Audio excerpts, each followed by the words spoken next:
Rodania, quand l'heure est à la qualité. Merci, nous allons maintenant aller du côté de Fabrice Grosfilet, le vrai Fabrice Grosfilet, qui se trouve pourtant dans une chambre virtuelle pour nous expliquer les enjeux justement de cette chambre. Oui, c'est bien le vrai qui vous parle, Pascal.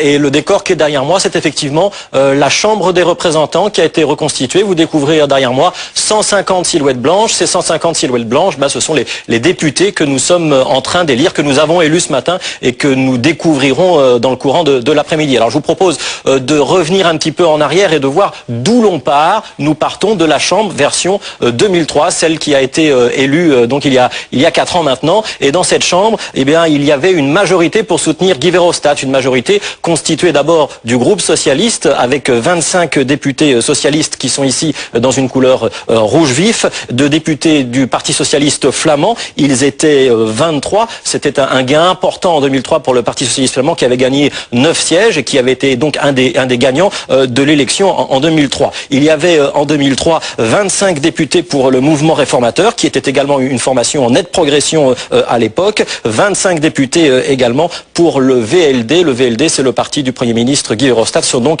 les libéraux flamands. Donc ces 4 groupes composent la majorité actuelle de la Chambre, la majorité violette, comme on l'appelle, qui soutient Guy Verhofstadt. Intéressons-nous maintenant à l'opposition, avec d'abord l'extrême droite flamande, 18 députés, l'extrême droite flamande qui avait gagné encore 3 sièges en 2003.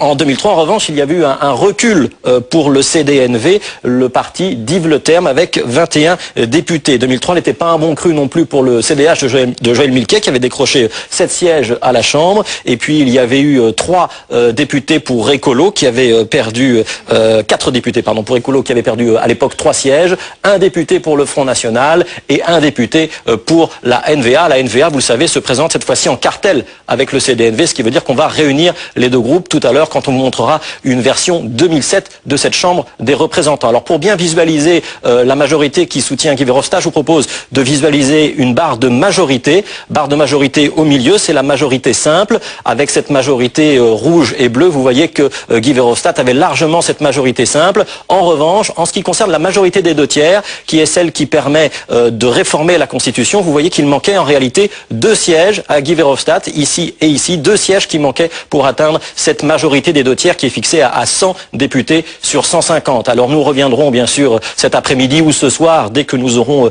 des résultats suffisamment avancés pour pouvoir faire une extrapolation et une distribution en sièges qui sera valable. Nous reviendrons dans cette Chambre et nous vous montrerons une version 2007 de cette Chambre et nous verrons s'il y a beaucoup ou pas de changement de couleur.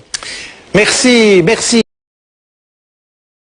Tout de suite des résultats avec Akima et un résultat complet à Hasselt. Ce sera peut-être intéressant pour une tendance du côté de la Flandre. Effectivement, une tendance et une surprise. Ce sont des résultats pour la Chambre. Le taux de complétude est de 100%.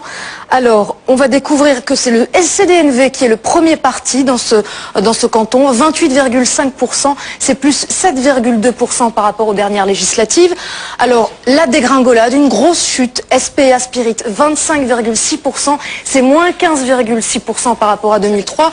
Dans cette circonscription du Limbourg, la liste était menée par Peter Van Velthoven, qui est l'ancien ministre de l'Emploi. En 2003, on se souvient, c'était Steve Tevart qui avait emmené cette liste et qui avait réalisé l'un des meilleurs scores, si pas le meilleur. Le troisième parti, c'est le Vlaams Belang, 18%, plus 3,5%, suivi du VLD qui diminue un petit peu aussi, 16,2%, à moins 3,1%. Le cinquième parti, c'est Groen, 5,7%, plus 2,9%. On découvre la suite des résultats pour Hasselt. Le sixième parti, c'est la nouvelle liste de Jean-Marie De Decker, la liste de Decker qui récolte 4,4%. Découvrons à présent des résultats toujours en Flandre, cette fois en Flandre occidentale pour le canton de Roulers, où là le taux de dépouillement est de 75% et de nouveau la tendance se confirme. Le premier parti c'est le CDNV, 39%, plus 2,1%, suivi du deuxième parti, le Vlaams Belang, 15,8%, plus 1,8% par rapport aux précédentes législatives. De nouveau, une chute assez impressionnante pour le SPA Spirit, 14,9%, c'est moins 10%. Vous voyez le différentiel différentiel par rapport à 2003, suivi du VLD qui chute également. Le VLD qui récolte 13,3% des suffrages, c'est moins 6,6. Le cinquième parti, ici ce n'est pas Groen, mais c'est la liste de Decker qui récolte 10,4%. Et on va découvrir que Groen est le sixième parti avec 5,5%. Donc il dépasse le cap des 5%. C'est plus 2,4 par rapport aux précédentes législatives. Merci. Pascal De Witt, maintenant une analyse beaucoup plus précise d'une circonscription du Limbourg. Oui, donc après la Flandre occidentale, une autre circonscription test qui a déjà beaucoup de bureaux dépouillés, c'est la circonscription du Limbourg.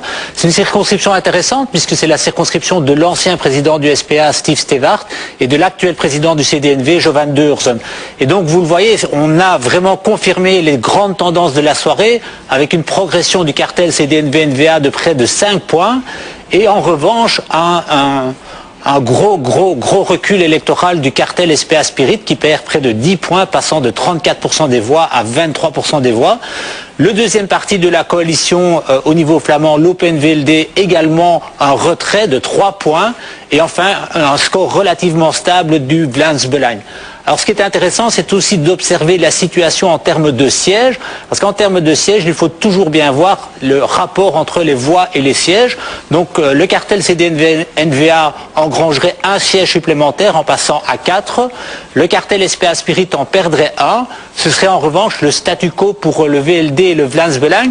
Important à souligner, même si Groen monte en Flandre, cette montée ne lui permettrait pas d'engranger et de gagner un siège dans la circonscription du Limbourg, dans la mesure où il faut un pourcentage relativement substantiel pour conquérir le premier siège.